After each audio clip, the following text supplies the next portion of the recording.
Hello everyone, welcome to Crafts by Brenda. And today's tutorial will be for my rose petals, the ones that I use for my eternal roses.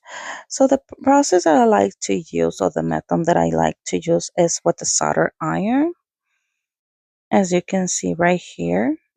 So when I do the first fold right here, my first fold. I don't want it on the edge, I want it a little bit higher. My second fold, I want it on the touching the edge on the bottom and on the first fold that I did. So as you saw right there, I have this light right here just so you guys can see of where you want the ribbon to go through the soldering iron.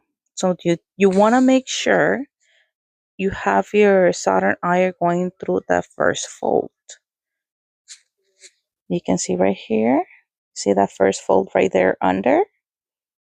Make it go through, you pinch, and you want to make sure you grab that first fold. My first fold right here, the second fold,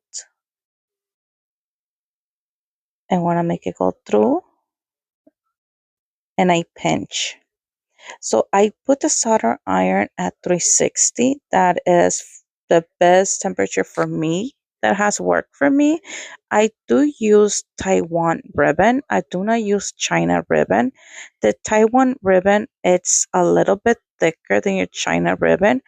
As well, it's easier to work with. You have less of those little fibers coming out of the ribbon.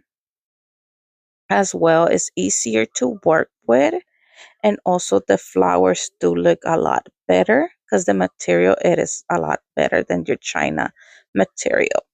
So for me personally, go with the Taiwan ribbon. You're gonna have an easier um, process, even though it's a little bit more expensive. It works better. So this one right here is my sponge cleaner. So this is just when I have a lot of burnout in my needle. I just want to make sure I clean that. And I do that after several petals. You don't have to be doing it too often. It's like around 50 or more that you do it. When you see a lot of buildup, grab your little sponge. The sponge is made of metal, and you just make sure you clean that up. I have a fan. The reason why I have a fan is that when you are doing this process, when you are basically burning your ribbon, so it's going to create a lot of fumes. So long term, these fumes will cause you some type of issues.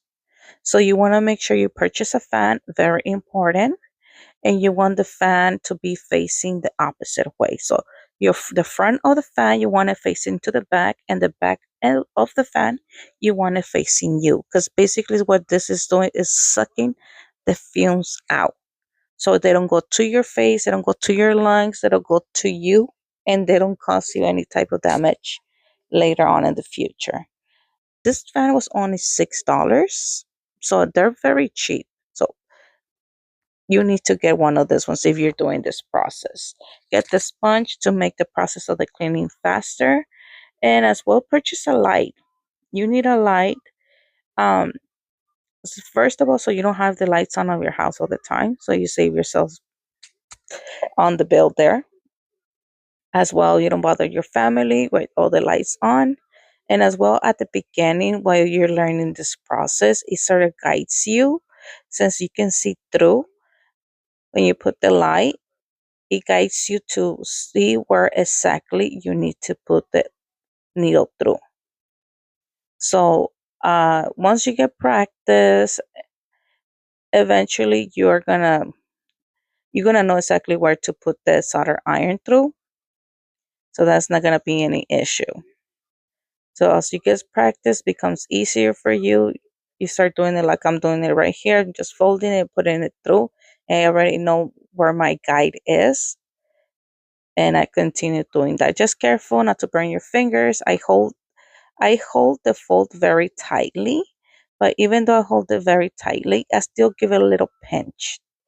It doesn't burn me or anything like that, and this is just to make sure the petal doesn't come off later on. So as you can see right here. Also, this little table, I purchased it on Amazon. is adjustable. It's small, it's adjustable. But for me, it has made it easier to, I can work in my couch, I am watching TV, I can work in my bed, anywhere. So later on, I will do a video where I tell you guys everything that I do, that I bought and that I use, and how I do my little setup on the table. So I don't have the solder iron moving. You don't want the solder iron to be constantly moving. So it's easier for you to work and the process goes faster. In another video, I'm gonna do to see how long it takes to do 50 petals for your roses. So we're gonna I'm gonna do a video of that one just to check the time or how long it takes. When you're doing this, you're saving your money for the glue. If you're doing it with the glue gun, you're spending a lot of glue.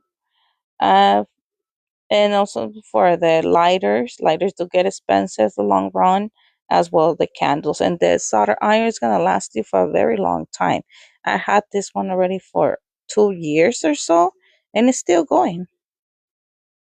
So it wasn't a great investment. It's only like $13 to $15.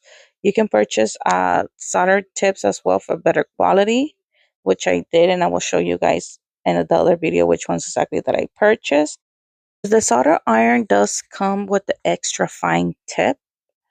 I don't like to use the extra fine tip. I found it difficult to work with. So I purchased this other tips. They are still fine, but they're not as thin as the ones that they come with the solder iron. So for me personally, these ones have worked a lot better. Maybe for you guys, the extra fine tip, it's good enough. But for me, these ones were good. Very, very good. And also better quality as well. I noticed less burnout with this one. So a lot less fumes. With the other ones was a lot of fumes. I don't know if it has to do something with the material, but I would, in my next video, I'll put everything that I purchased and everything that I use and how I have the setup in the table. So I will add everything on that video. So right here you can see the fumes are being sucked out by the fan right here. So very important, get it. Okay, so thank you guys for watching. Come back for my next video. See you soon.